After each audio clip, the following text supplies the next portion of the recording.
बिस्मिल्लाहिर्रहमानिर्रहीम। अस्सलाम वालेकुम। हमने फ़िज़िकल केमिस्ट्री का चैप्टर नंबर 8 सॉल्यूशंस स्टार्ट किया हुआ है। उसके ऑलरेडी 2 लेक्चर्स हो चुके हैं। एक लेक्चर में हमने कंसंट्रेशन यूनिट्स के बारे में बात की और दूसरे लेक्चर में हमने आइडियल और रियल सॉल्यूशन के दरमियान डिफरेंस देखा। आज के इस लेक्चर में हम राउल्ट्स लॉ के बारे में पढ़ेंगे। तो पिछले लेक्चर में हमने पढ़ा था कि जो आइडियल सॉल्यूशन होते हैं वो राउल्ट्स लॉ को फॉलो करते हैं। तो आज हम पढ़ेंगे राउल्ट्स लॉ क्या होता है।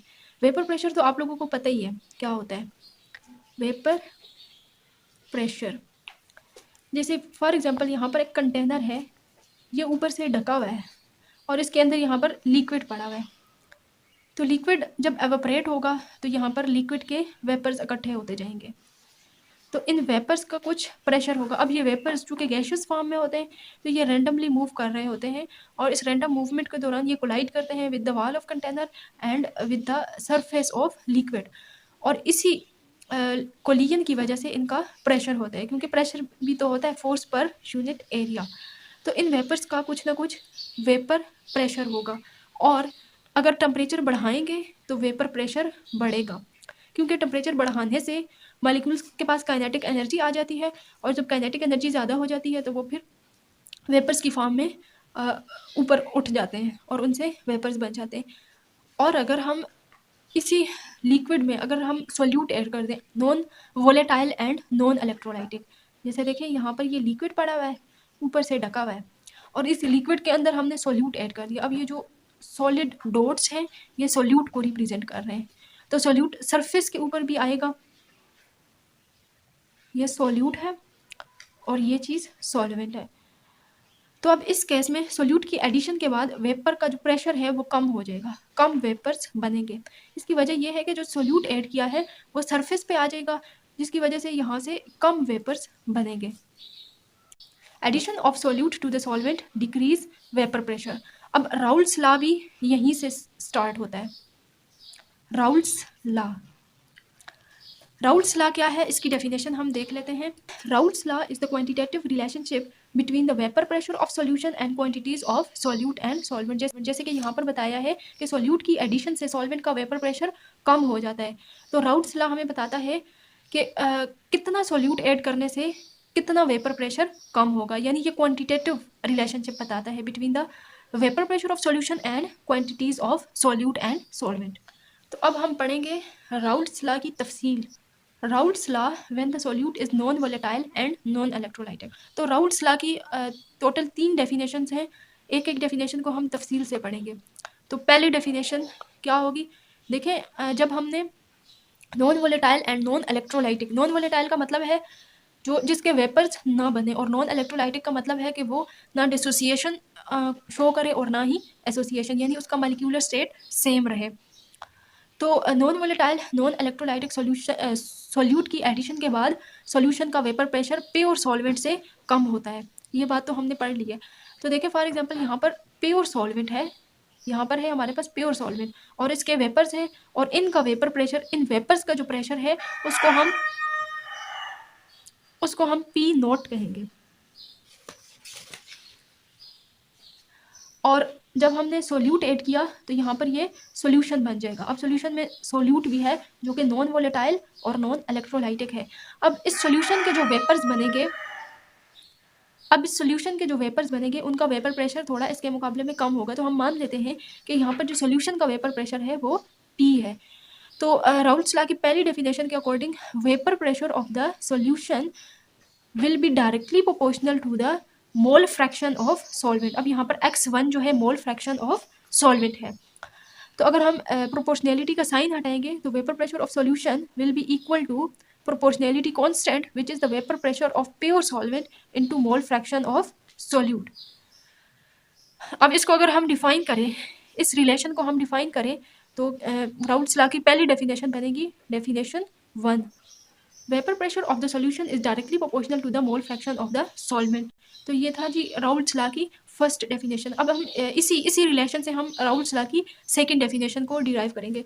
तो देखिए यहाँ पर जो सोल्यूशन है इसके अंदर 2 कंपोनेंट्स हैं, एक है सोल्यूट और एक है सॉल्वेंट। अब जो सॉल्वेंट है उसका मोल फ्रैक्शन है हमारे पास x1 और जो सोल्यूट है उसका मोल फ्रैक्शन है x2 और x1 x2 बराबर हो जाएगा 1 के। तो x1 बराबर होगा 1 माइनस x2 के। अब इस x1 की वैल्यू हमने पुट करनी है उस इक्वेशन में, इसको हम इक्वेशन आई का नाम दे देते हैं। पुटिंग वैल्यू, ये यहाँ पर x1 है, ऑफ x1 इन इक्वेशन आई, तो क्या हो जाएगा, p will be equal to p nought into 1 minus x2। अब यहाँ पर इस p नॉट को अंदर मल्टीप्लाई कर देते हैं ब्रैकेट के साथ, तो अंदर हो जाएगा p nought minus p nought x2। अब ये वाला जो p नॉट है इसको इक्वेशन के इस साइड पे ले जाते हैं, तो p minus p nought will be equal to minus p nought x2। अब हम क्या करना है, यहाँ पर यहाँ से माइनस का साइन हटाने के लिए इक्वेशन के दोनों साइडों पे माइनस को मल्टीप्लाई कर देते हैं, तो इक्वेशन के इस साइड पे भी माइनस को मल्टीप्लाई कर देते हैं और इक्वेशन इसके इस साइड पे भी। अब सेम ऑपरेशन अगर हम दोनों साइडों पे करेंगे तो इक्वेशन पे कोई फ़र्क नहीं पड़ेगा। तो देखिए ये माइनस इस माइनस के साथ कैंसिल हो जाएगा और यहाँ पर ये p नॉट पहले आ जाएगा प्लस का साइन के साथ, और इसके बाद आ जाएगा p will be equal to p nought x2। अब ये जो चीज़ है p नॉट माइनस p, ये चेंज इन वेपर प्रेशर है, और वेपर प्रेशर का कैसे चेंज हुआ है, सोल्यूट की एडिशन से, सोल्यूट की एडिशन से। तो चेंज इन वेपर प्रेशर को हम डेल p भी लिख सकते हैं, चेंज इन वेपर प्रेशर को हम डेल p लिख सकते हैं, तो डेल p बराबर हो जाएगा p नॉट इंटू x2। तो यहाँ से यहाँ पर अगर हम ये जो चीज़ है vapour pressure of solvent, pure solvent, ये चीज़ कांस्टेंट है, तो हम डेल p बराबर will be directly proportional to the x2 कर सकते हैं। अब ये चीज़ तो कांस्टेंट है, तो ये जो सेकंड इक्वेशन आ गई है हमारे पास राउल्ट्स लॉ की, इस सेकंड इक्वेशन से हम दूसरी डेफिनेशन डिराइव कर सकते हैं। तो यहाँ से आ जाएगा डेफिनेशन 2।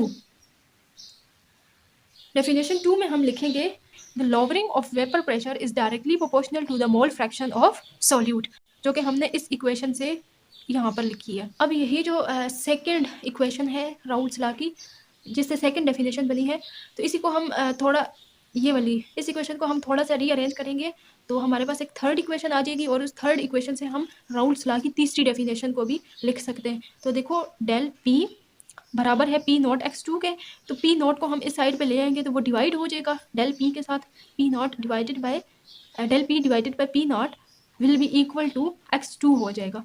अब इस इक्वेशन से ये इक्वेशन थर्ड इक्वेशन बन गई है जी राउल्ट्स लॉ की, तो इससे हम तीसरी डेफिनेशन बनाएंगे राउल्ट्स लॉ की। तो राउल्ट्स लॉ को हम इस तरह भी डिफाइन कर सकते हैं। अब ये वाली जो चीज़ है यह है relative lowering of vapour pressure, यानी change in vapour pressure with respect to the vapor pressure of pure solvent. Relative lowering of vapor pressure is equal to the mole fraction of solute. तो ये थी Raoult's law की तीन definitions. First definition में क्या है, vapour pressure of solution will be equal to the mole fraction of solvent. अपने ध्यान रखना है डेफिनेशन के हर एक वर्ड्स के ऊपर, vapour pressure of solution is directly proportional to the mole fraction of solvent. आपने ध्यान रखना है यहाँ पर सॉल्यूट नहीं लिखना, और ये इक्वेशन है, फर्स्ट इक्वेशन है राउल्ट्स लॉ की। अब इसी फर्स्ट इक्वेशन को हमने रीअरेंज किया है, यहाँ पर x1 की वैल्यू पुट की है और इस तरह से रीअरेंजमेंट की है, तो हमें चेंज इन वेपर प्रेशर या चेंज इन वेपर प्रेशर को हम लोवरिंग ऑफ वेपर प्रेशर भी कह सकते हैं, क्योंकि वेपर प्रेशर हमारे पास लोअर हुआ है after the addition of solute. तो change in vapour pressure will be directly proportional to the mole fraction of solute. ध्यान रखना है आपने, vapour pressure of solution is directly proportional to the mole fraction of solvent and lowering of vapor pressure will be directly proportional to the mole fraction of solute। और फिर तीसरी definition में क्या है, relative lowering of vapor pressure is equal to the mole fraction of solute not solvent। First definition में मोल fraction of solvent है, जबकि third definition में मोल फ्रैक्शन ऑफ सॉल्यूट है। अब ये जो relative lowering of vapor pressure है del p over p nought, इसके बारे में आपने कुछ बातें याद रखनी है।